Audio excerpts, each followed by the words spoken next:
Hello everyone, welcome to this channel. शुरू करते हैं अपने आज के लेक्चर के साथ। ये हमारा कार्टेशियन केमिस्ट्री का लेक्चर नंबर 31 है। प्रीवियस लेक्चर में हमने ट्रांस इफेक्ट से रिलेटेड जितने भी इंपॉर्टेंट टॉपिक थे वो डिटेल में डिस्कस कर लिए हैं। आज हम नए टॉपिक की तरफ मूव करेंगे विच इज़ रिडॉक्स रिएक्शंस या फिर इलेक्ट्रॉन ट्रांसफ़र रिएक्शंस भी बोलते हैं, जो कि सबसे इम्पॉर्टेंट पार्ट है और इसमें से 4 मार्क्स के क्वेश्चंस जनरली बनते ही बनते हैं। तो वो टॉपिक शुरू करने से पहले हम ट्रांस इफेक्ट से रिलेटेड या फिर substitution reaction square planar complexes में जो हमने करी हैं उनसे रिलेटेड क्वेश्चंस कैसे बने हैं प्रीवियस ईयर CSIR नेट में, वो देख लेते हैं। फर्स्ट क्वेश्चन के साथ शुरू करेंगे। Rate of substitution for chloride very in given ligands in order for given reaction. तो आपके पास यहाँ पे ये कॉम्प्लेक्स दिया हुआ है, स्क्वायर प्लेनर कॉम्प्लेक्स। यहाँ पे ये लीगेंड वेरी कर रहा है और क्लोराइड आयन की सब्स्टिट्यूशन करानी है पिरिडीन के साथ। तो हमें रेट ऑफ सब्स्टिट्यूशन रिएक्शंस यहाँ पे फाइंड आउट करना है। आपके पास 4 ऑप्शंस भी दिए हुए होंगे। ये प्रीवियस ईयर CSIR नेट का ही क्वेश्चन है, अभी मैंने ऑप्शंस नहीं लिए हुए हैं। तो यहाँ पे देखो, जितनी ज़्यादा इस लीगेंड की ट्रांस डायरेक्टिंग पावर होगी, जितनी ज़्यादा इस लीगेंड की ट्रांस डायरेक्टिंग पावर होगी उतना ही रेट फास्ट होगा। यही हमने ट्रांस इफेक्ट में पढ़ा था। अब इसके लिए आपको ट्रांस इफेक्ट वाली जो सीरीज थी वो याद रखने को मैंने बोला ही था। सबसे पहले पाई एक्सेप्टर लीगेंड्स आएंगे, स्ट्रॉन्ग पाई एक्सेप्टर लीगेंड्स। उसके बाद सिग्मा डोनर लीगेंड्स आते हैं और उस सीरीज़ को कैसे याद करना है ये मैंने आपको समझा ही दिया था। तो यहाँ पे अगर हम ऑर्डर देखें, इन चारों लीगेंड्स का ऑर्डर कंपैरिजन करें ट्रांस इफेक्ट का, तो सबसे ज़्यादा ट्रांस इफेक्ट होगा H नेगेटिव का, उसके बाद आ जाएगा CH3 नेगेटिव का, देन आएगा C6H5 नेगेटिव का और उसके बाद Cl नेगेटिव का। ठीक है, तो जैसे ट्रांस इफेक्ट बढ़ रहा है, ट्रांस डायरेक्टिंग पावर बढ़ रही है, वैसे वैसे रेट भी इंक्रीज होगा। तो रेट का ऑर्डर भी आपको सेम ही देखने को मिलेगा। ठीक है, तो ये ऑप्शन आपको दिया हुआ होगा। अब नेक्स्ट क्वेश्चन हम देखेंगे। The most suitable route to prepare trans isomer for, ये हमें कॉम्प्लेक्स की प्रिपरेशन करनी है। ये 4 ऑप्शंस दिए हुए हैं, मोस्ट सुटेबल रूट हमें फाइंड आउट करना है। ठीक है, ट्रांस इफेक्ट से रिलेटेड ही है। ये जो हमने एप्लीकेशन वाला पार्ट किया था प्रीवियस लेक्चर में, वही यहाँ पे अप्लाई करना होगा आपको। तो देखो, यहाँ पे मैंने आपको कल भी बताया था कि ऑप्शंस की हेल्प से आप आंसर फाइंड आउट कर सकते हो इजीली। अगर हम थर्ड और फोर्थ ऑप्शन देखें तो यहाँ पे देखो PTNH3 ये कॉम्प्लेक्स दिया हुआ है, रिएक्शन हो रही है HCl के साथ। क्लोराइड आयन सब्स्टिट्यूट कर देगा एक अमोनिया को और उसके बाद PPH3 के साथ रिएक्शन हो रही है। बट अगर यहाँ पे देखो तो यहाँ पे तो Cl2 दिए हुए हैं, मतलब ये ऑप्शन तो आप डायरेक्टली एलिमिनेट कर सकते हो। लाइकवाइज यहाँ पे भी एक HCl दिया हुआ है, तो इस ऑप्शन को भी डायरेक्टली एलिमिनेट कर सकते हो। ठीक है, अब हमें इन दोनों ऑप्शन से देखना है कि कौन सा करेक्ट होगा। तो हमें ट्रांस प्रोडक्ट बनाना है। ट्रांस प्रोडक्ट कब बनेगा? जब मोर ट्रांस डायरेक्टिंग पावर वाला लीगेंड पहले सब्स्टिट्यूट होगा, तब हमें ट्रांस आइसोमर मिल जाता है। अब मोर ट्रांस इफेक्ट किसका है वो देख लेते हैं। कौन कौन से लीगेंड्स हैं यहाँ पे? क्लोराइड लीगेंड्स है, PPH3 लीगेंड है, अमाइन लीगेंड है। तो इनकी ट्रांस डायरेक्टिंग पावर का ऑर्डर देखें तो PR3 लीगेंड का ट्रांस डायरेक्टिंग इफेक्ट सबसे ज़्यादा होगा इन तीनों में से। PPH3 का सबसे ज़्यादा होगा, मतलब उसके बाद आ जाएगा आपके पास क्लोराइड और उसके बाद आ जाएगा अमाइन। अमाइन का सबसे कम होता है, अमाइन वाटर का जो हार्ड लिगेंड्स हैं उनका सबसे कम होगा ट्रांस इफेक्ट। ये ऑलरेडी मैं अच्छे से एक्सप्लेन करा चुकी हूँ प्रीवियस लेक्चर में। तो यहाँ पे अब हम सब्स्टिट्यूशन करा के देखते हैं, ऑप्शंस के थ्रू ही जाएंगे। फर्स्ट ऑप्शन के साथ यहाँ पे हम शुरू करेंगे। Pt+2 ऑक्सीडेशन स्टेट में आना चाहिए। होल कॉम्प्लेक्स के ऊपर यहाँ पे 2 नेगेटिव चार्ज है। उसके बाद रिएक्शन हो रही है पहले PPH3 के साथ। ठीक है, यहाँ पे पहला वाला ये वाला कॉम्प्लेक्स तो ट्रांस इफेक्ट शो ही नहीं करेगा, सारे ही लीगेंड सेम हैं, तो कोई भी क्लोराइड आयन यहाँ पे सब्स्टिट्यूट हो जाएगा PPH3 के साथ। यहाँ पे ये Cl आ गया, Cl आ गया, Cl आ गया। होल कॉम्प्लेक्स के ऊपर आएगा नेगेटिव चार्ज +2 ऑक्सीडेशन स्टेट में ये इसकी रिएक्शंस ही कराई गई हैं। उसके बाद अमाइन लीगेंड के साथ रिएक्शन हुई है। अब यहाँ पे देखो ट्रांस इफेक्ट किसका ज़्यादा है? PPH3 का ज़्यादा है ट्रांस इफेक्ट, मतलब PPH3 जो स्पेक्टेटर लिगेंड है, ट्रांस डायरेक्टिंग लिगेंड है, वो इनकमिंग न्यूक्लियोफाइल को डायरेक्ट करेगा कि उसकी ट्रांस वाली पोजीशन पे आके लग जाए। ये आपके पास आ गया ट्रांस डायरेक्टिंग ग्रुप लिगेंड। अब ये क्या करेगा, ये इनकमिंग लिगेंड को डायरेक्ट करेगा कि इसकी ट्रांस पोजीशन पे आके सब्स्टिट्यूट हो जाए। ठीक है, ये सब्स्टिट्यूट हो गया। यहाँ पे होल कॉम्प्लेक्स के ऊपर कोई भी चार्ज नहीं आएगा, +2 ऑक्सीडेशन स्टेट में आ गया और फर्स्ट ऑप्शन ही हमारा करेक्ट होगा, ट्रांस आइसोमर की फॉर्मेशन होगी। अब हम नेक्स्ट क्वेश्चन देख लेते हैं। The order of rate of substitution of chloride by pyridine in ethanol solvent दिया हुआ है इन फॉलोइंग। ठीक है, तो हमें ऑर्डर बताना है। यहाँ पे भी ऑप्शंस दिए हुए होंगे आपके प्रीवियस ईयर, ये 2020 का क्वेश्चन है CSIR नेट का। ठीक है, तो यहाँ पे अगर आप देखो क्वेश्चन देखो तो ट्रांस इफेक्ट से रिलेटेड है कि ये वाला क्वेश्चन। यहाँ पे अगर हम लीगेंड्स देखें तो सारे लीगेंड्स ही सेम है, मतलब यहाँ पे ट्रांस इफेक्ट की हेल्प से तो ये क्वेश्चन सॉल्व ही नहीं होगा। मतलब जो पहले बोलते थे, पहले 2-3 साल पहले ये बोला जाता था कि अगर स्क्वायर प्लेनर कॉम्प्लेक्सेस की जो सब्स्टिट्यूशन रिएक्शंस हैं उसमें आपने ट्रांस इफेक्ट पढ़ लिया तो सब्स्टिट्यूशन रिएक्शंस होगी। CSIR नेट के लिए, गेट के लिए उतना सफिशेंट है। पर आप इस क्वेश्चन को देख के ये बोल सकते हो कि उतना सफिशेंट नहीं है। अब आपके जो सब्स्टिट्यूशन रिएक्शंस पे जो भी आपके फैक्टर्स अफेक्ट कर रहे हैं वो सारे आपको ध्यान में रखने पड़ेंगे।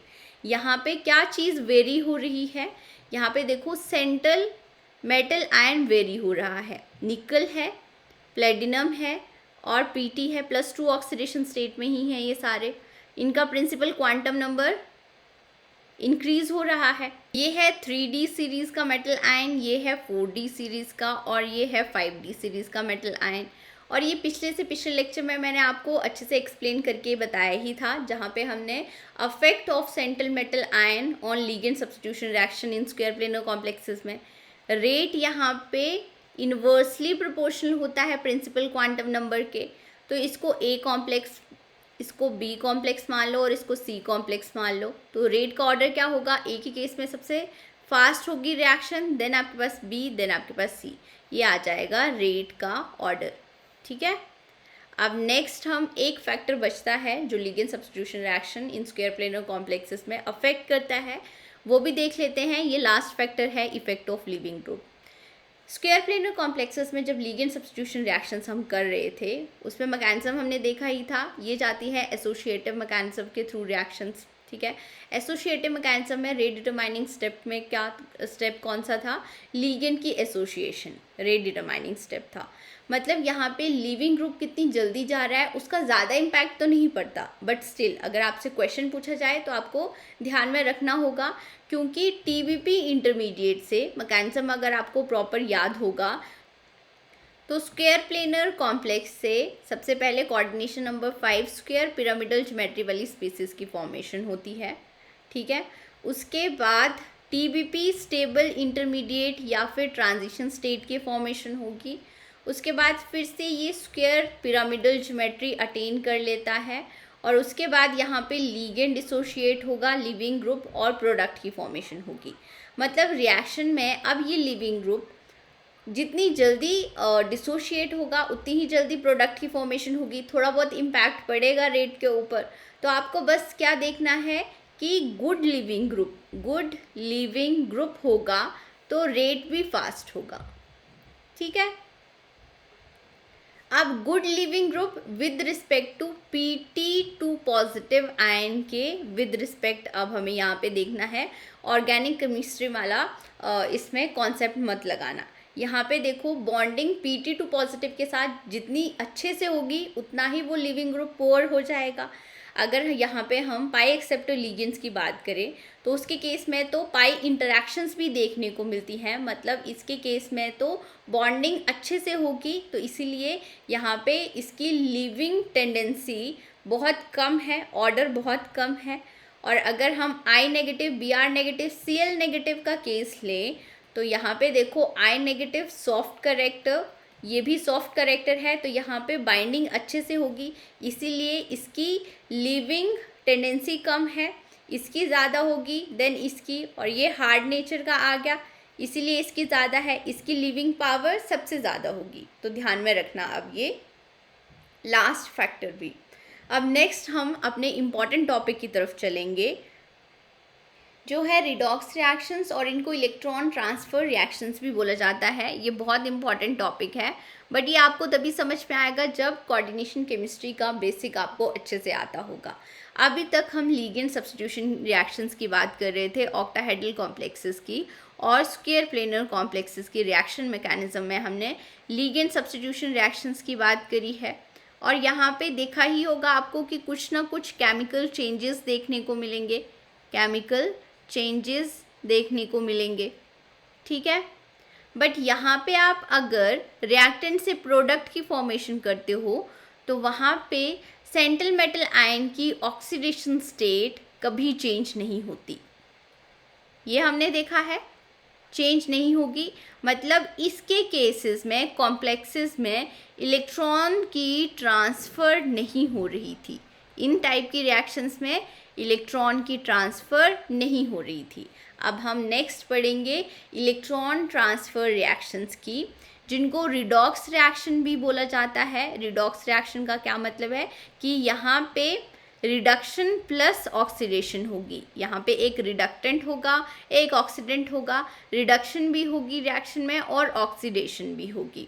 मतलब यहाँ पे इलेक्ट्रॉन ट्रांसफ़र होंगे, मतलब मेटल की रिएक्टेंट से अगर प्रोडक्ट में जाएंगे तो मेटल की ऑक्सीडेशन स्टेट में आपको चेंजेस देखने को मिलेंगे, ठीक है। अब ये जो इलेक्ट्रॉन ट्रांसफ़र रिएक्शंस हो रही हैं इनमें नेट केमिकल चेंजेस देखने को मिल भी सकते हैं और नहीं भी, तो ज़रूरी नहीं है कि यहाँ पे नेट केमिकल चेंजेस देखने को मिले ही मिले।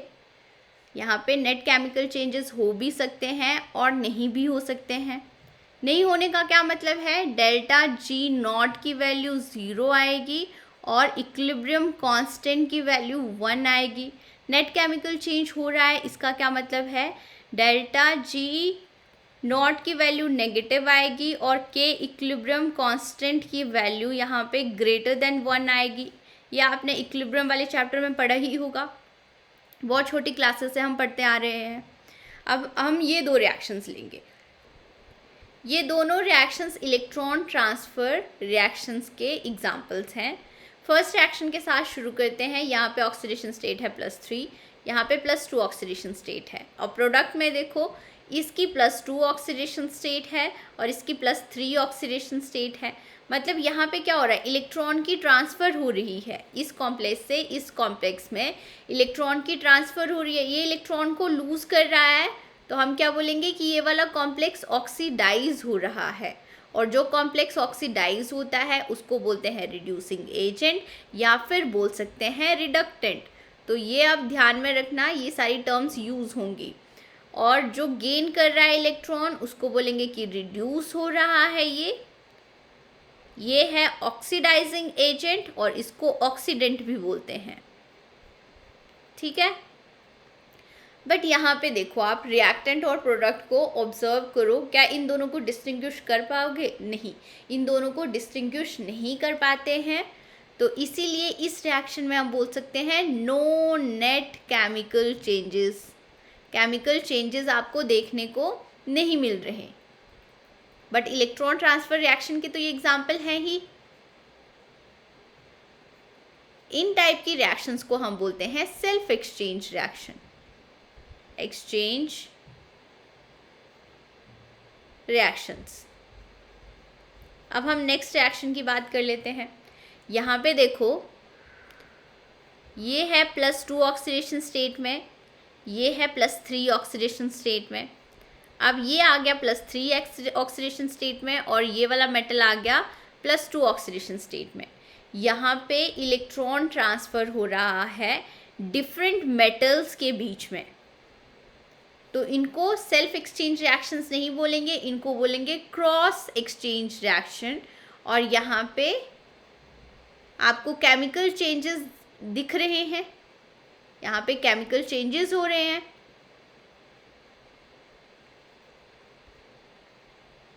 प्रोडक्ट और रिएक्टेंट को आप डिस्टिंग्विश कर सकते हो ना, ये अपना इलेक्ट्रॉन इसको दे रहा है, तो अगेन ये क्या होगा, और सॉरी ये नहीं दे रहा, अब जिसकी ऑक्सीडेशन स्टेट ज़्यादा होगी वो तो इलेक्ट्रॉन नहीं दे पाएगा। यहाँ पे इलेक्ट्रॉन इससे इसको जा रहा है, इसकी लेस ऑक्सीडेशन स्टेट है, ठीक है, मतलब ये अपने इलेक्ट्रॉन दे सकता है। तो ये हुआ अब जो इलेक्ट्रॉन दे रहा है रिड्यूसिंग एजेंट, और ये हुआ ऑक्सीडाइजिंग एजेंट, ठीक है। ऑक्सीडाइजिंग एजेंट मतलब इसको ऑक्सीडेंट भी बोल सकते हैं। और ये आया रिडक्टेंट।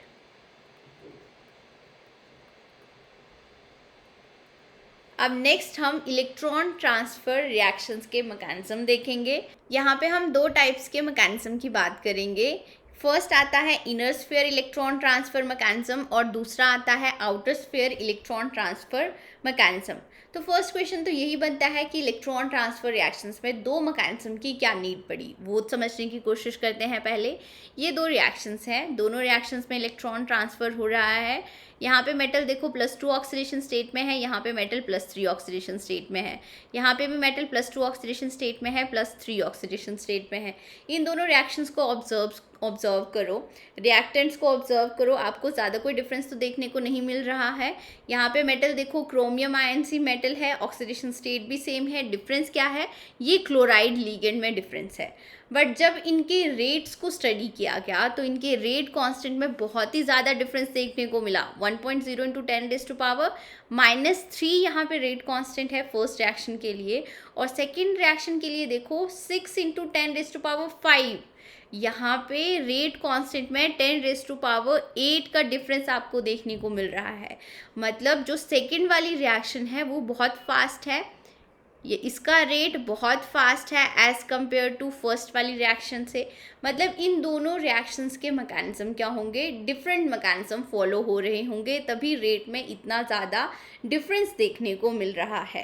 तो यहाँ पे टू टाइप्स के मैकेनिज्म की बात करते हैं, inner sphere mechanism and outer sphere mechanism. तो अब हम शुरू करेंगे इनर स्फीयर मैकेनिज्म के साथ। इसके कुछ इंपॉर्टेंट पॉइंट्स देखेंगे। सबसे पहले यहाँ पे 10⁸ टाइम्स लिख लो, ठीक है। अब यहाँ पे इलेक्ट्रॉन ट्रांसफ़र हो रहा है दो कॉम्प्लेक्स आयन के बीच में। रिएक्टेंट के जो दो कॉम्प्लेक्स आयन हैं उनमें से एक कॉम्प्लेक्स होना चाहिए लेबाइल और दूसरा होना चाहिए इनर्ट, मतलब लेबिलिटी एंड इनर्टनेस में डिफरेंस होना चाहिए।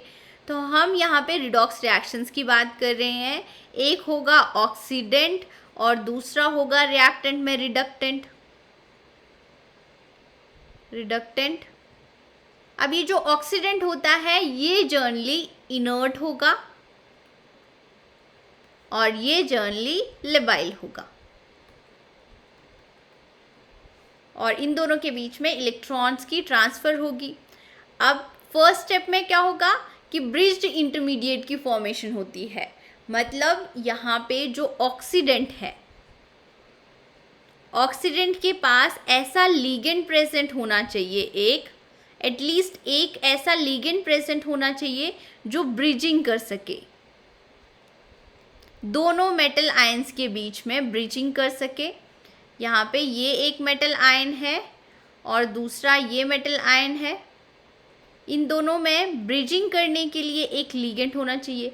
अब ये कैसे पता चलेगा कि लिगेंड ब्रिज्ड लिगेंड है या नहीं है? इसके लिए इस लिगेंड के पास एटलीस्ट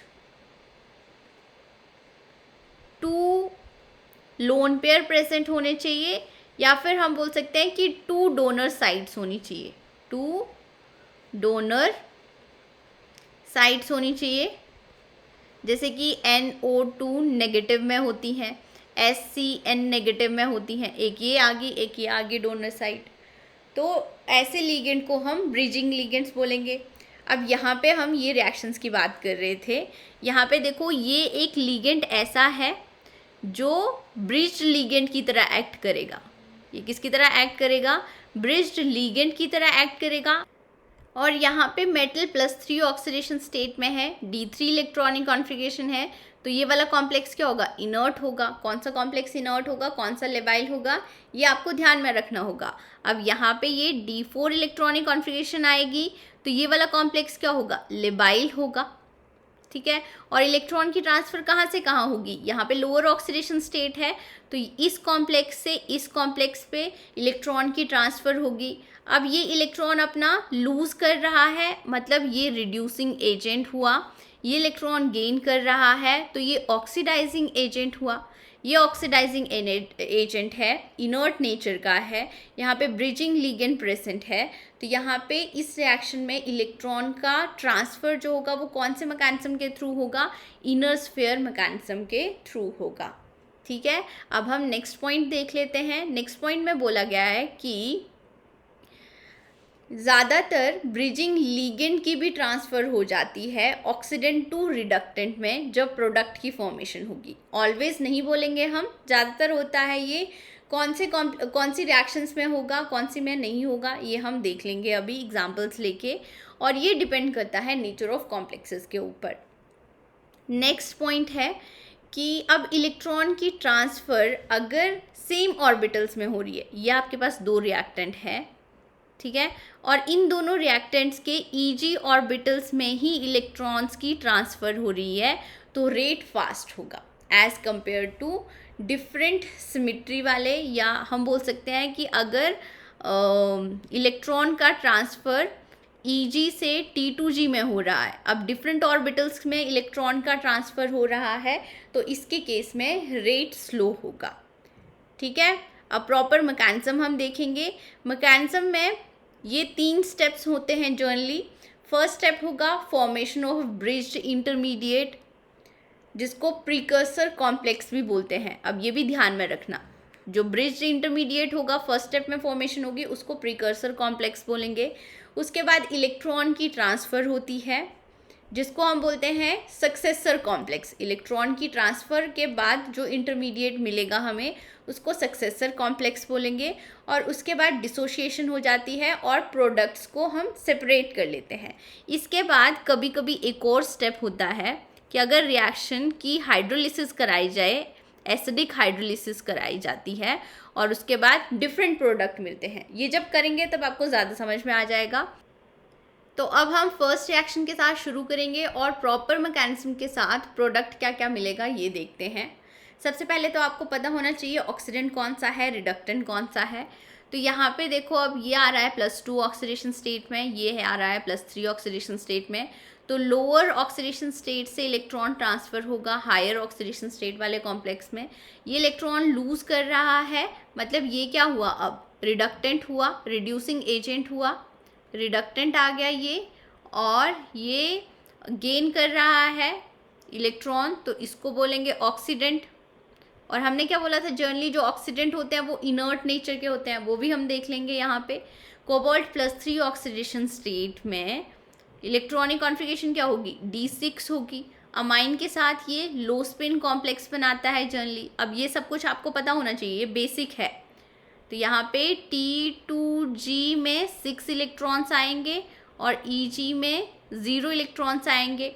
D6 लो स्पिन इनर्ट कॉम्प्लेक्स होते हैं, ठीक है। और अगर यहाँ पे देखें तो इलेक्ट्रॉनिक कॉन्फ़िगरेशन क्या होगी, D4 होगी। क्रोमियम +2 ऑक्सीडेशन स्टेट में वाटर के साथ हाई स्पिन कॉम्प्लेक्स बनाएगा, मतलब यहाँ पे T2G ऑर्बिटल्स में 3 इलेक्ट्रॉन्स प्रेजेंट होंगे और Eg में 1।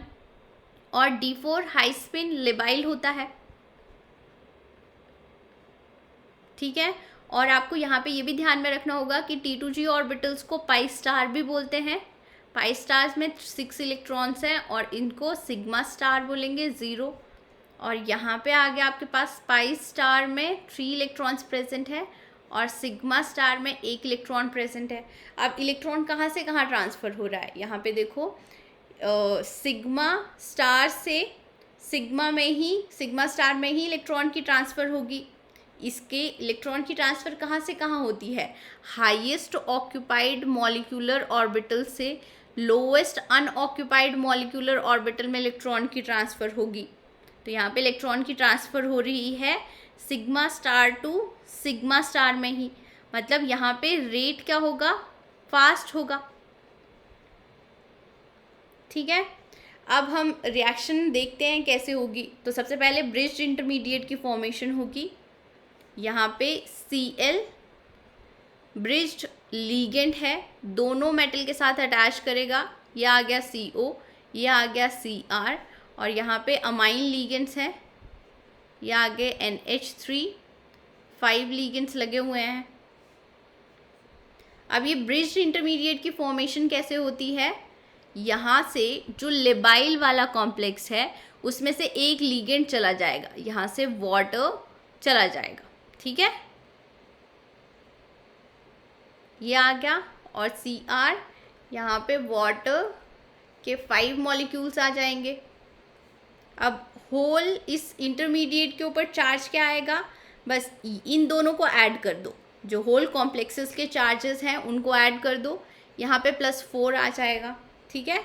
और यहाँ पे कोबाल्ट ये +3 ऑक्सीडेशन स्टेट में था, ये +3 ऑक्सीडेशन स्टेट में है, और ये +2 ऑक्सीडेशन स्टेट में होगा, और इसको बोलते हैं अब हम प्रीकर्सर कॉम्प्लेक्स।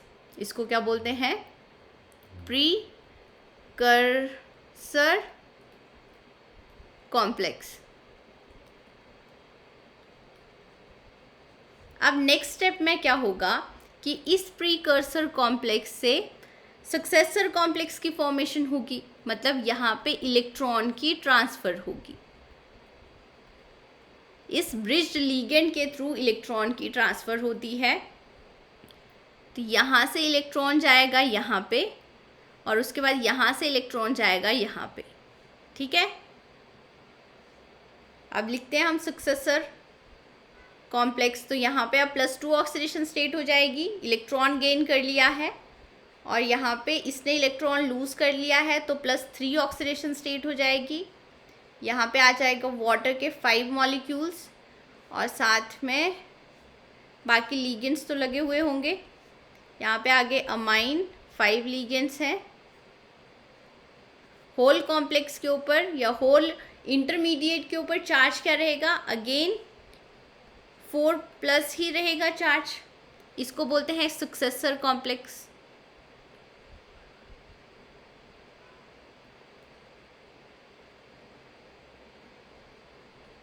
अब उसके बाद वाला स्टेप क्या होता है, डिसोशिएशन होती है इस सक्सेसर कॉम्प्लेक्स की, ठीक है।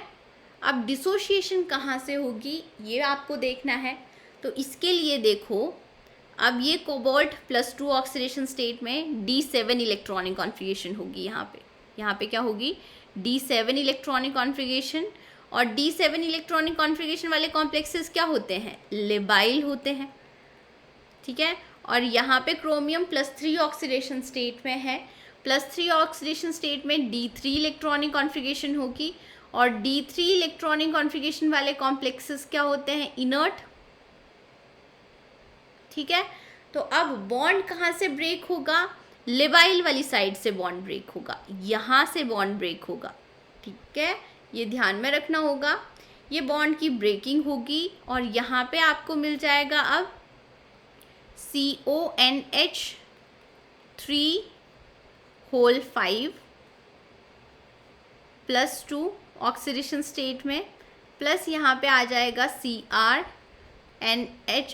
वाटर 5 है, और यहाँ पे आ गया Cl, और यहाँ पे ये +3 ऑक्सीडेशन स्टेट में है, तो होल कॉम्प्लेक्स के ऊपर कितना चार्ज आ जाएगा, +2 आ जाएगा। ये चार्ज कैसे देखना है, यहाँ पे ये +2 ऑक्सीडेशन स्टेट में आना चाहिए, और यहाँ पे ये +3 ऑक्सीडेशन स्टेट में आना चाहिए, उसके अकॉर्डिंग आप चार्ज लिख सकते हो, ठीक है।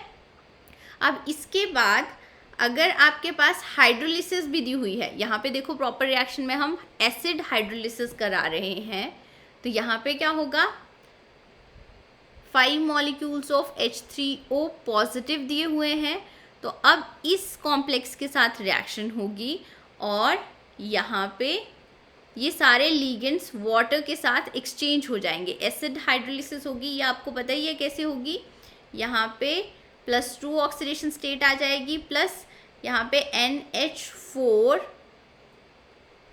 पॉजिटिव मॉलिक्यूल्स मिल गए आपको, प्लस यहाँ पे प्रोडक्ट ये तो वैसे ही रहेगा, तो ये आपको प्रोडक्ट्स मिल गए। यहाँ पे देख लो, एक ये मिला है प्रोडक्ट, +2 ऑक्सीडेशन स्टेट में है, +2 ऑक्सीडेशन स्टेट में है, दूसरे आपको 5 मॉलिक्यूल्स ऑफ ये मिलेंगे, ये भी आप लिख सकते हो, यहाँ पे 5 अमाइंस हैं तो यहाँ पे 5 मॉलिक्यूल्स मिलेंगे ये वाले। उसके बाद ये मिल रहा है Cr +3 ऑक्सीडेशन स्टेट में आ रहा है, Cr यहाँ पे +3 ऑक्सीडेशन स्टेट में है। अब यहाँ पे इम्पॉर्टेंट पॉइंट क्या है कि एक तो इलेक्ट्रॉन की ट्रांसफ़र कहाँ से कहाँ हो रही है ये आपको पता होना चाहिए, ये आप इजीली बता सकते हो। दूसरा, अब अगर आप यहाँ पे देखोगे तो पहले इनर्ट लिगेंड लगा हुआ था ऑक्सीडेंट में, और सॉरी पहले ये ब्रिजिंग लिगेंड कहाँ पे लगा हुआ था, ऑक्सीडेंट के साथ लगा हुआ था। बट अगर अब आप देखो तो ब्रिजिंग लिगेंड रिडक्टेंट के साथ लगा हुआ है, यहाँ पे लिगेंड का एक्सचेंज भी हुआ है।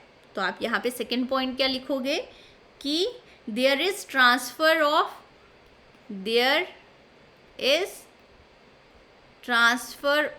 ब्रिजिंग लिगेंड कौन सा है, Cl नेगेटिव। कहाँ से कहाँ हो रही है transfer, from oxidant to reductant, ठीक है। तो ये सारी बातें अब आपको ध्यान में रखनी होंगी। क्वेश्चन कहीं से भी पूछा जा सकता है। क्वेश्चन ये पूछा जा सकता है कि कौन से सक्सेसर कॉम्प्लेक्स की फॉर्मेशन हो रही है, कौन से प्रीकर्सर कॉम्प्लेक्स की फॉर्मेशन हो रही है, प्रोडक्ट में हमें कौन कौन से मॉलिक्यूल्स मिल रहे हैं, इलेक्ट्रॉन की ट्रांसफ़र कहाँ से कहाँ हो रही है, और यहाँ पे जो ब्रिजिंग लिगेंड है उसकी ट्रांसफ़र हो रही है या नहीं हो रही है। रेट के ऊपर क्वेश्चन पूछा जा सकता है। तो रेट का कंपैरिजन मैं आपको कल वाले लेक्चर में बताऊंगी कैसे करना है। अभी के लिए बस इतना ध्यान में रखो। अब हम नेक्स्ट रिएक्शन ले लेते हैं। इन दोनों के बीच में इलेक्ट्रॉन ट्रांसफ़र कराना होगा। सबसे पहले देखते हैं रिडक्टेंट कौन सा है, ऑक्सीडेंट कौन सा है। यहाँ पे मेटल +2 ऑक्सीडेशन स्टेट में है, यहाँ पे मेटल +4 ऑक्सीडेशन स्टेट में है। इलेक्ट्रॉन की ट्रांसफ़र लोअर ऑक्सीडेशन स्टेट वाले कॉम्प्लेक्स आयन से हायर ऑक्सीडेशन स्टेट वाले कॉम्प्लेक्स आयन में होगी। ये इलेक्ट्रॉन लूज कर रहा है, मतलब ये हुआ रिडक्टेंट, और ये इलेक्ट्रॉन गेन कर रहा है, मतलब ये हुआ ऑक्सीडेंट। और 4D एंड 5D सीरीज वाले मेटल वाले जो कॉम्प्लेक्सेस होते हैं वो इनर्ट होते हैं, तो ये इनर्ट कॉम्प्लेक्स हुआ। ऑक्सीडेंट जनरली इनर्ट होता है, यही हमने देखा है। और यहाँ पे इलेक्ट्रॉनिक कॉन्फ़िगरेशन देखो, Cr+2 ऑक्सीडेशन स्टेट में D4 इलेक्ट्रॉनिक कॉन्फ़िगरेशन होगी और ये हाईस्पिन कॉम्प्लेक्स बनाएगा। ये लेबाइल कॉम्प्लेक्स है। साथ में इलेक्ट्रॉनिक कॉन्फ़िगरेशन भी लिख लेते हैं आप। यहाँ पे T2G में 5 इलेक्ट्रॉन्स आएंगे, कोर हीर, ध्यान में रखना आप, ठीक है। और यहाँ पे Eg में 0 इलेक्ट्रॉन्स आएंगे। और अगर यहाँ पे हम देखें तो T2G में 3 इलेक्ट्रॉन्स आएंगे और Eg में 1 इलेक्ट्रॉन आएगा। साथ साथ में इसको ऐसे भी लिखते रहो, ये आगे 5 इलेक्ट्रॉन्स यहाँ पे, और यहाँ पे सिग्मा स्टार में आएंगे 0 इलेक्ट्रॉन्स। यहाँ पे पाई स्टार ऑर्बिटल्स में आएंगे 3 इलेक्ट्रॉन्स, और यहाँ पे सिग्मा स्टार में आएगा 1 इलेक्ट्रॉन। अब देखते हैं, सबसे पहले इंटरमीडिएट की फॉर्मेशन करेंगे। इंटरमीडिएट की फॉर्मेशन के लिए जो लेबाइल कॉम्प्लेक्स होगा वहाँ से एक लिगेंड डिसोशिएट हो जाएगा, ये लिगेंड बाहर निकल गया। और यहाँ पे ब्रिज्ड, अब ये जो Cl लिगेंड है वो ब्रिज्ड लिगेंड की तरह एक्ट करेगा, या हम पे आ जाएगा Cr, दोनों मेटल के साथ अटैच्ड होगा। यहाँ पे आ गया Ir, ठीक है। बाकी Cl5 यहाँ पे लगे हुए होंगे, और यहाँ पे वाटर के 5 मॉलिक्यूल्स लगे हुए हैं। उसके बाद होल इंटरमीडिएट के ऊपर चार्ज क्या आएगा, इन दोनों को ऐड कर दो, अब चार्ज यहाँ पे कुछ भी नहीं आएगा। और यहाँ पे Ir कौन सी ऑक्सीडेशन स्टेट में है, ये +4 ऑक्सीडेशन स्टेट में है, तो यहाँ पे लिखो ये +4 ऑक्सीडेशन स्टेट में है और ये +2 ऑक्सीडेशन स्टेट में है। ये होगी प्रीकर्सर कॉम्प्लेक्स की फॉर्मेशन। अब साथ साथ में लिखते रहना, ठीक है। इलेक्ट्रॉन की ट्रांसफ़र कहाँ से कहाँ होगी, इलेक्ट्रॉन की ट्रांसफ़र होगी यहाँ से यहाँ, उसके बाद यहाँ से यहाँ होगी इलेक्ट्रॉन की ट्रांसफ़र। तो इसके बाद प्रीकर्सर कॉम्प्लेक्स से, इसको मैं PC लिखूँगी अब, प्रीकर्सर कॉम्प्लेक्स से सक्सेसर कॉम्प्लेक्स की फॉर्मेशन हो जाएगी। यहाँ पे साथ में आप लिखो कि इलेक्ट्रॉन की ट्रांसफ़र हो रही है, ठीक है। तो ये Ir आ जाएगा +3 ऑक्सीडेशन स्टेट में, इलेक्ट्रॉन गेन कर रहा है, और ये इलेक्ट्रॉन लूज कर रहा है, तो ये भी +3 ऑक्सीडेशन स्टेट में। यहाँ पे वाटर आ गए आपके पास 5, और यहाँ पे Cl5 है, ये आ गया सक्सेसर कॉम्प्लेक्स। और उसके बाद डिसोशिएशन होगी सक्सेसर की, डिसोशिएशन ऑफ सक्सेसर कॉम्प्लेक्स। ठीक है, तो यहाँ पे देखो अब ये इनर्ट है, ये तो इनर्ट ही रहेगा, और Cr+3 ऑक्सीडेशन स्टेट में ये भी इनर्ट है। तो यहाँ पे डिसोशिएशन कहाँ से होगी, ये कैसे चेक करेंगे? हमें देखना है कि मोर इनर्ट कौन सा है, ये वाला, क्योंकि कोर हीर 5D सीरीज का है, तो ये मोर इनर्ट होगा। ठीक है, इसीलिए ये वाले अब बॉन्ड की ब्रेकेज नहीं होगी, डिसोशिएशन होगी इस बॉन्ड की। ठीक है, तो अब ये देख लेना कि यहाँ पे कौन सा बॉन्ड स्ट्रॉन्ग होगा। यहाँ पे बस आपको कौन सा देखना है कि इनर्टनेस किसकी ज़्यादा है और किसकी कम होगी। जहाँ पे इनर्टनेस ज़्यादा होगी उस वाली तरफ से आपको बॉन्ड ब्रेक नहीं करना होगा। अब यहाँ पे IrCl5 ये वाले कॉम्प्लेक्स की फॉर्मेशन होगी, और Ir+3 ऑक्सीडेशन स्टेट में है, तो यहाँ पे Cl6, क्योंकि ये भी इसके साथ ही गया है। ठीक है, तो IrCl6 कॉम्प्लेक्स की फॉर्मेशन होगी। Ir+3 ऑक्सीडेशन स्टेट में आना चाहिए, इसलिए यहाँ पे -3 ऑक्सीडेशन स्टेट आ जाएगी, और प्लस यहाँ पे CrH2O5 आ गया, और यहाँ पे ये भी +3 ऑक्सीडेशन स्टेट में है, तो +3 चार्ज आ जाएगा। ठीक है, और उसके नेक्स्ट वाले स्टेप में क्या होगा, अब ये वाटर की एडिशन हो जाएगी यहाँ पे, और प्रोडक्ट आपको यही मिलेगा अब 6 3 नेगेटिव प्लस CrH2O 6 3 पॉजिटिव, ये प्रोडक्ट की फॉर्मेशन होगी। ठीक है, और यहाँ पे अब आप देख सकते हो कि ये जो ब्रिजिंग लीगेंड है ये इंटैक्ट है ऑक्सीडेंट के साथ ही है ना।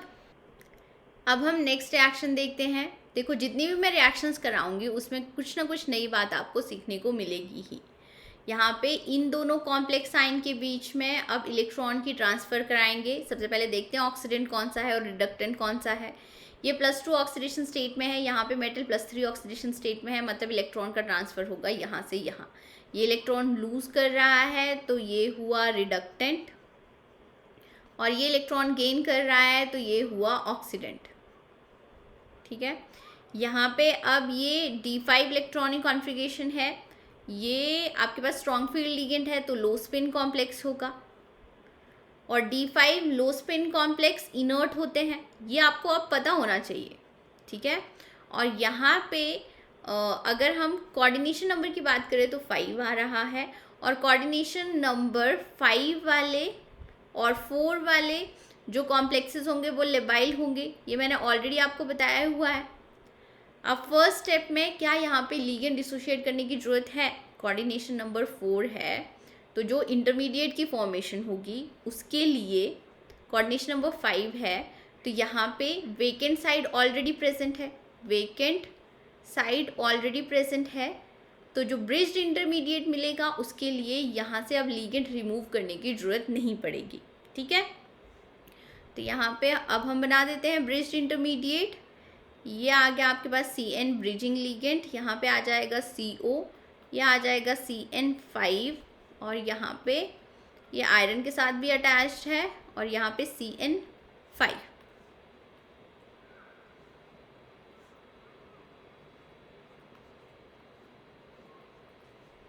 ये ब्रिज्ड इंटरमीडिएट आ गया। होल कॉम्प्लेक्स होल इंटरमीडिएट के ऊपर चार्ज कितना आएगा, इन दोनों को ऐड करो, -6 आ जाएगा। इसको प्रीकर्सर कॉम्प्लेक्स भी बोलते हैं। अब नेक्स्ट स्टेप में क्या होगा, यहाँ पे इलेक्ट्रॉन की ट्रांसफ़र होगी, और सक्सेसर कॉम्प्लेक्स की फॉर्मेशन होगी। अब ये है +2 ऑक्सीडेशन स्टेट में, ये है +3 ऑक्सीडेशन स्टेट में। यहाँ से इलेक्ट्रॉन आएगा यहाँ पे, और यहाँ से इलेक्ट्रॉन जाएगा यहाँ पे। अब यहाँ पे आ जाएगा ये Fe+2 ऑक्सीडेशन स्टेट में, इलेक्ट्रॉन गेन कर लिया इसने। ये आ जाएगा CO+3 ऑक्सीडेशन स्टेट में इसने इलेक्ट्रॉन लूज कर दिया है, ये आ जाएगा 5 एंड यहाँ पे भी ये CN5 है, इसके ऊपर आ जाएगा चार्ज -6, ये आ गया आपके पास सक्सेसर कॉम्प्लेक्स। अब इसके बाद आपको समझने की ज़रूरत है यहाँ पे डिसोशिएशन कहाँ से होगी, ये ज़रा ध्यान से देखना। प्रीकर्सर कॉम्प्लेक्स की डिसोशिएशन होगी और प्रोडक्ट की फॉर्मेशन होगी। तो यहाँ पे अगर हम CO+3 ऑक्सीडेशन स्टेट की बात करें तो D6 लो स्पिन आ रहा है, ये लो स्पिन मतलब ये इनर्ट कॉम्प्लेक्स है। और अगर हम इसकी बात करें तो ये भी D6 आ रहा है, ये भी क्या होगा, यहाँ पे भी स्ट्रॉन्ग फील्ड लिगेंड ही है, तो ये भी इनर्ट होगा। अब यहाँ पे ये दोनों ही 3D सीरीज़ के मेटल आयन है, तो कौन ज़्यादा इनर्ट है कौन कम इनर्ट है ये भी पता नहीं चलेगा। और यहाँ पे हम गलती क्या कर देते हैं कि यहाँ पे सोचते हैं कि ये मोर पॉजिटिव चार्ज है, मोर पॉजिटिव चार्ज है, तो ये वाला बॉन्ड जो होगा वो स्ट्रॉन्ग होगा, स्ट्रॉन्ग बॉन्ड होगा और इसलिए हम ये वाले बॉन्ड की ब्रेकिंग करा देंगे, पर ऐसा नहीं होता। अब क्यों नहीं होता वो सुनो। तो यहाँ पे आपको ये पॉजिटिव चार्ज वाला कॉन्सेप्ट नहीं लगाना है, यहाँ पे कॉन्सेप्ट यूज़ होगा hard and soft acid and base interaction वाला, हार्ड इंटरेक्शन, सॉफ्ट इंटरेक्शन वाला, ठीक है। तो यहाँ पे एसिड बेस केमिस्ट्री यूज़ होगी और साथ में आपको सिम्बायोसिस इफेक्ट भी ध्यान में रखना होगा। यहाँ पे सिम्बायोसिस इफेक्ट क्या बोलता है कि अगर सारे ligands, all ligands hard nature के हैं तो जो मेटल होगा वो भी हार्ड नेचर ही शो करेगा, और अगर सारे लीगेंड सॉफ्ट नेचर के हैं तो मेटल भी सॉफ्ट नेचर का ही होगा, ठीक है। यहाँ पे आप देखते हैं ये CN कार्बन के थ्रू यहाँ पे मेटल की अटैचमेंट है, ये क्या होगा, ये सॉफ्ट नेचर का होगा। यहाँ पे अगर ये सॉफ्ट नेचर का है और यहाँ पे भी कार्बन के थ्रू ही अटैचमेंट है, कार्बन ही डोनर एटम है, तो ये भी क्या होगा, सॉफ्ट नेचर का होगा। ये दोनों सॉफ्ट नेचर का है तो इसकी वजह से ये मेटल भी सॉफ्ट नेचर का ही होगा, मेटल आयन भी, ठीक है। अब नेक्स्ट हम इस तरफ चल लेते हैं। यहाँ पे देखो, यहाँ पे भी कार्बन के थ्रू अटैचमेंट है, तो ये हुआ सॉफ्ट नेचर के लीगेंड, और सारे लीगेंड सॉफ्ट नेचर के हैं तो इसका नेचर भी क्या होगा, सॉफ्ट ही होगा। और यहाँ पे अब ध्यान से देखो, ये जो अटैचमेंट है कोबाल्ट की नाइट्रोजन के साथ है। अब ये ध्यान से देखना, किसके साथ अटैच है, नाइट्रोजन के साथ, मतलब इसका नेचर क्या होगा, हार्ड होगा, ठीक है। तो यहाँ पे हार्ड एंड सॉफ्ट इंटरेक्शन है, मतलब यहाँ पे इंटरेक्शन वीक होंगी, इंटरेक्शन वीक होंगी एज कंपेयर टू दिस। यहाँ पे सॉफ्ट एंड सॉफ्ट इंटरेक्शन है तो ये स्ट्रॉन्ग इंटरेक्शन, स्ट्रॉन्ग बॉन्ड होगा। इसीलिए कौन सा बॉन्ड ब्रेक होगा, यहाँ पे इस साइड का बॉन्ड ब्रेक होगा। और जो रिएक्टेंट्स मिलेंगे आपको वो कौन कौन से मिलेंगे, यहाँ पे ये CO आ गया, CN5 आ जाएगा, यहाँ पे CO+3 ऑक्सीडेशन स्टेट में है तो यहाँ पे चार्ज आ जाएगा -2, प्लस यहाँ पे आ गया आपके पास आयरन, और यहाँ पे अटैचमेंट देखो कार्बन के थ्रू ही अटैचमेंट है। ये जो इंटरेक्शन है ये भी आपको ध्यान में रखनी है कि कार्बन के थ्रू है या नाइट्रोजन के थ्रू है। तो यहाँ पे सारे ही लीगेंड्स की इंटरेक्शन कार्बन के थ्रू ही है, तो यहाँ पे FeCN6 हम लिख सकते हैं, बट यहाँ पे ये +2 ऑक्सीडेशन स्टेट में है, मतलब यहाँ पे आ जाएगा आपके पास चार्ज -4। तो ये प्रोडक्ट्स की फॉर्मेशन हुई, इनर स्फीयर मैकेनिज्म के थ्रू ही रिएक्शन हो रही है, इलेक्ट्रॉन ट्रांसफ़र हो रहा है। यहाँ पे आप देख सकते हो लीगेंड का एक्सचेंज नहीं हो रहा है, क्यों नहीं हो रहा है ये सब कुछ मैंने आपको बता दिया। अब नेक्स्ट हम टॉपिक देखेंगे जहाँ पे रेट डिटरमाइनिंग स्टेप कौन सा होगा इनर स्फीयर मैकेनिज्म में। तो क्वेश्चन ऐसा भी पूछा जा सकता है, रेट डिटरमाइनिंग स्टेप कौन सा है रिएक्शन के लिए। तो यहाँ पे formation of bridged intermediate, electron transfer and dissociation of successor complex. ये तीनों स्टेप्स जो हैं, ये तीनों स्टेप स्लो स्टेप हो सकते हैं। मतलब ये तीनों स्टेप आरडीएस हो सकते हैं। फर्स्ट स्टेप कौन सा है, जहाँ पे प्रीकर्सर कॉम्प्लेक्स की फॉर्मेशन हो रही है। सेकेंड स्टेप कौन सा है, इसको ये भी लिख सकते हो, मतलब आपके ऑप्शंस में ऐसे भी दिया जा सकता है, फॉर्मेशन ऑफ सक्सेसर कॉम्प्लेक्स और डिसोशिएशन ऑफ सक्सेसर कॉम्प्लेक्स। इन तीनों में से कोई एक स्लो स्टेप हो सकता है। अब रिएक्शंस के ऊपर डिपेंड करता है, रिएक्टेंट के ऊपर डिपेंड करता है, कॉम्प्लेक्स आयंस के ऊपर डिपेंड करता है कौन सा स्लो स्टेप होगा और कौन सा रेट डिटरमाइनिंग स्टेप होगा। तो हम फर्स्ट रिएक्शन के साथ यहाँ पे शुरू करेंगे। तो यहाँ पे देखो, समझा के बताऊँगी, अगेन आपको क्रैम करने की ज़रूरत बिल्कुल भी नहीं होगी यहाँ पे भी। अब ये यहाँ पे हैलाइड हो सकता है कोई भी, ठीक है, मतलब ब्रोमाइड, आयोडाइड, क्लोराइड की ही बात करेंगे हम जनरली। यहाँ पे कोबाल्ट आ रहा है +3 ऑक्सीडेशन स्टेट में, यहाँ पे वेनेडियम आ रहा है +2 ऑक्सीडेशन स्टेट में। कोबाल्ट +3 ऑक्सीडेशन स्टेट में है, मतलब D6 इलेक्ट्रॉनिक कॉन्फ़िगरेशन होगी। यहाँ पे अमाइन के साथ ये लो स्पिन कॉम्प्लेक्स की फॉर्मेशन करेगा, ठीक है। ये इनर्ट हुआ, और यहाँ पे अगर देखें स्केडियम, titanium, vanadium, D3 electronic configuration होगी। D3 इलेक्ट्रॉनिक कॉन्फ़िगरेशन वाला कॉम्प्लेक्स भी क्या होगा, इनर्ट ही होगा। अब यहाँ पे ये मत बोलना कि दोनों ही इनर्ट हैं तो इनर स्फीयर मैकेनिज्म के थ्रू जाएगा या नहीं जाएगा। वहाँ पे हम देखते हैं कि किसकी इनर्टनेस ज़्यादा है या किसकी इनर्टनेस कम है। यहाँ पे डिफरेंस तो आपको दिख ही रहा होगा ना। अगर हम D6 लो स्पिन कॉम्प्लेक्स की बात करें तो ये होते हैं मोर इनर्ट, ठीक है, और ये होंगे लेस इनर्ट। तो यहाँ पे इनर स्फीयर मैकेनिज्म के थ्रू रिएक्शन प्रोसीड हो जाएगी। फर्स्ट आपको ब्रिज्ड इंटरमीडिएट कॉम्प्लेक्स की फॉर्मेशन भी होगी, बट यहाँ पे जो फर्स्ट स्टेप में वाटर की डिसोशिएशन होगी। अब कहाँ से वाटर की डिसोशिएशन होगी, जो लेस इनर्ट कॉम्प्लेक्स है वहीं से वाटर की डिसोशिएशन होगी। अब क्या ये इजीली डिसोशिएट हो जाएगा, क्या ये इजीली डिसोशिएट हो जाएगा? अब क्योंकि ये इनर्ट कॉम्प्लेक्स है तो यहाँ पे ये इजीली डिसोशिएट नहीं हो पाएगा। मतलब ये वाला स्टेप क्या हो गया, स्लो स्टेप हो गया। ये क्या हो गया, स्लो स्टेप हो गया। मतलब यहाँ पे जो फॉर्मेशन हो रही है ब्रिज्ड इंटरमीडिएट की, यहाँ पे ये CO आ गया, V आ गया, ये आ गया। अब आपके पास Cl भी हो सकता है, कोई भी हैलाइड हो सकता है, ठीक है। यहाँ पे ये वाटर के 5 मॉलिक्यूल्स होंगे, यहाँ पे अमाइन के 5 लिगेंड्स आ गए। होल कॉम्प्लेक्स के ऊपर चार्ज कितना आएगा, +2+2। ये इंटरमीडिएट की फॉर्मेशन हो रही है, ब्रिज्ड इंटरमीडिएट की फॉर्मेशन होगी, बट ये स्लो स्टेप होगा क्योंकि ये भी इनर्ट कॉम्प्लेक्स है। तो यहाँ पे वाटर की डिसोशिएशन स्लो होगी, ठीक है। अब नेक्स्ट हम देख लेते हैं, यहाँ पे कोबाल्ट अगेन +3 ऑक्सीडेशन स्टेट में है, D6 है, लो स्पिन है, ये इनर्ट कॉम्प्लेक्स होगा, ठीक है। और यहाँ पे ये लेवाइल कॉम्प्लेक्स है क्योंकि कोऑर्डिनेशन नंबर क्या आ रहा है, यहाँ पे 5 आ रहा है।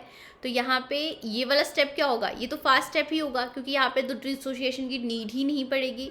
तो जो फॉर्मेशन है इंटरमीडिएट की फॉर्मेशन हो रही है, वो वाला स्टेप तो फास्ट स्टेप है, तो RDS तो होगा नहीं, ये पता चल गया हमें। यहाँ पे ये X आ गया, यहाँ पे CO आ जाएगा, यहाँ पे CN5 आ जाएगा,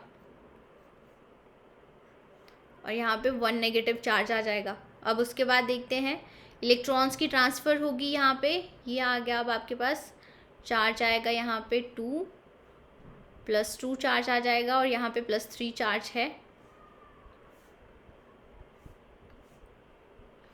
इलेक्ट्रॉन की ट्रांसफ़र कराते हैं यहाँ पे,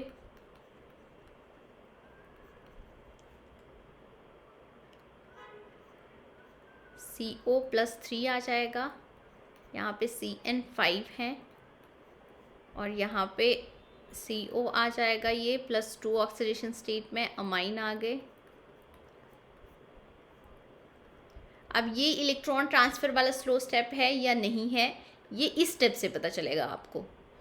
अब यहाँ पे देखो ये +2 ऑक्सीडेशन स्टेट में है, तो ये आ गया लेबाइल आपके पास, ये हो गया लेबाइल। ये +3 में है, ये हो गया इनर्ट। दोनों इनर्ट नहीं आया ना, अब ये एक लेबाइल आ गया और एक इनर्ट आ गया। तो यहाँ पे ये जो बॉन्ड की ब्रेकिंग होगी ये भी फास्ट हो जाएगी, क्योंकि ये अगर ये भी इनर्ट आता और ये भी इनर्ट आता तो इसके केस में ये वाला स्टेप स्लो हो जाता। बट अब यहाँ पे एक लेबाइल आ गया है तो बॉन्ड डिसोसिएशन यहाँ पे फास्ट हो जाएगी, मतलब ये वाला स्टेप भी क्या होगा, फास्ट ही होगा।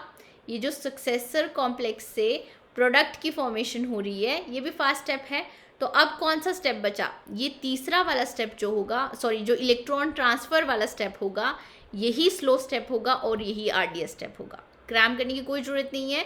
इलेक्ट्रॉन ट्रांसफ़र कहाँ पे आरडीएस आ रहा है, अगर यहाँ पे भी आपके पास एक लेबाइल कॉम्प्लेक्स है, यहाँ पे भी लेबाइल और इनर्ट है, तो ये दोनों तो फास्ट स्टेप ही होंगे। यहाँ पे जो इलेक्ट्रॉन ट्रांसफ़र वाला स्टेप होगा, जो फॉर्मेशन हो रही है सक्सेसर कॉम्प्लेक्स की, वही आपके पास आरडीएस होगा। ठीक है, अब नेक्स्ट हम ये वाला एग्जांपल ले लेते हैं। यहाँ पे देखो ये वाला कॉम्प्लेक्स जो है ये इनर्ट है। 5D सीरीज़ वाले मेटल आयंस चाहे स्ट्रॉन्ग फील्ड लिगेंड हो चाहे वीक फील्ड लिगेंड हो, इनर्ट कॉम्प्लेक्स ही होते हैं।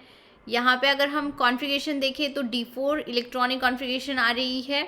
क्रोमियम +2 ऑक्सीडेशन स्टेट में है, वाटर के साथ हाई स्पिन कॉम्प्लेक्स बनाएगा और हाई स्पिन D4 लेबाइल होगा। अगर ये लेबाइल है तो फर्स्ट स्टेप में जो वाटर की डिसोसिएशन है वो इजीली हो जाएगी, मतलब यहाँ पे जो इंटरमीडिएट की फॉर्मेशन हो रही है ये वाला स्टेप फास्ट ही होगा, रेट डिटरमाइनिंग स्टेप नहीं होगा। यहाँ पे ये 5 आ जाएंगे, यहाँ पे ब्रिज्ड आपके पास आ गया लिगेंड और ये IR और यहाँ पे Cl5 आ गया। होल कॉम्प्लेक्स के ऊपर कोई चार्ज नहीं आएगा। यहाँ पे आएगी ऑक्सीडेशन स्टेट +2, यहाँ पे आएगी +4 ऑक्सीडेशन स्टेट। ये फॉर्मेशन ऑफ प्रिकर्सर कॉम्प्लेक्स है या फिर आप बोल सकते हो फॉर्मेशन ऑफ ब्रिज्ड इंटरमीडिएट।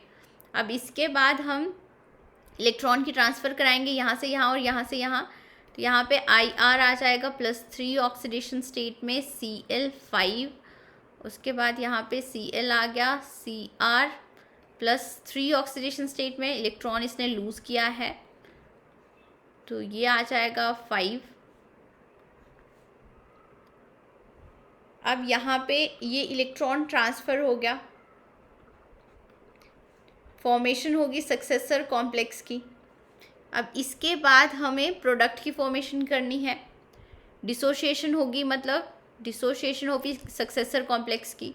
तो यहाँ पे देखो ये तो IR के साथ ये इनर्ट ही बनाएगा और यहाँ पे देखें Cr +3 ऑक्सीडेशन स्टेट में D3 है, D3 भी क्या होता है, अब इनर्ट ही होता है। अब ये दोनों इनर्ट आए तो यहाँ पे जो बॉन्ड ब्रेकिंग होगी, जो डिसोसिएशन होगी यहाँ से बॉन्ड की, वो स्लो हो जाएगी। तो ये वाला स्टेप क्या होगा, स्लो स्टेप होगा। तो यही आरडीएस स्टेप होगा। यहाँ पे जो प्रोडक्ट डिसोसिएशन हो रही है, प्रोडक्ट की फॉर्मेशन हो रही है, या फिर आप बोल सकते हो डिसोसिएशन ऑफ सक्सेसर कॉम्प्लेक्स, ये आ गया आपके पास आरडीएस स्टेप, स्लो स्टेप है। ठीक है, अब यहाँ पे एक और टाइप के क्वेश्चंस बन सकते हैं, एनर्जी लेवल डायग्राम के ऊपर क्वेश्चंस बन सकते हैं।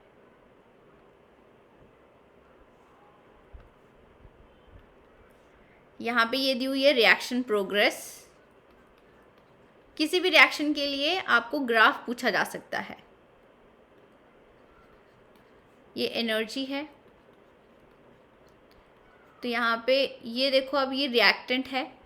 फर्स्ट स्टेप में क्या हो रहा है, फर्स्ट स्टेप में ये वाला स्टेप फास्ट है। फास्ट स्टेप का क्या मतलब है, यहाँ पे एक्टिवेशन एनर्जी कम होगी।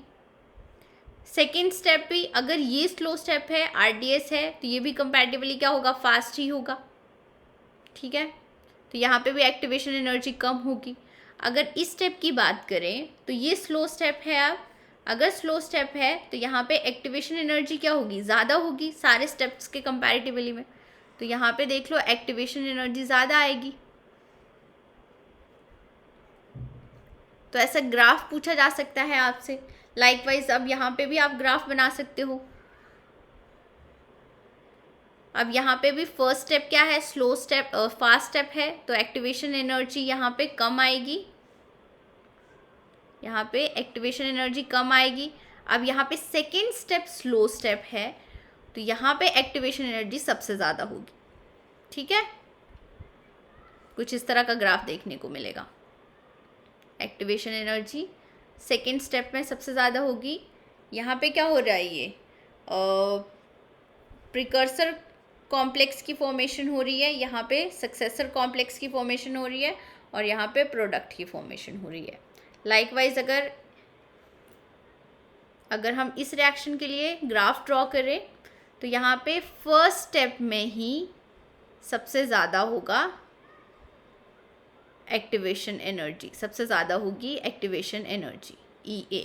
ये क्या है, जो इंटरमीडिएट प्रिकर्सर कॉम्प्लेक्स की फॉर्मेशन हो रही है उसके लिए ही एक्टिवेशन एनर्जी की वैल्यू सबसे ज़्यादा होगी। देन आपके पास ये सक्सेसर कॉम्प्लेक्स आ जाएगा और यहाँ पे प्रोडक्ट की फॉर्मेशन हो जाएगी।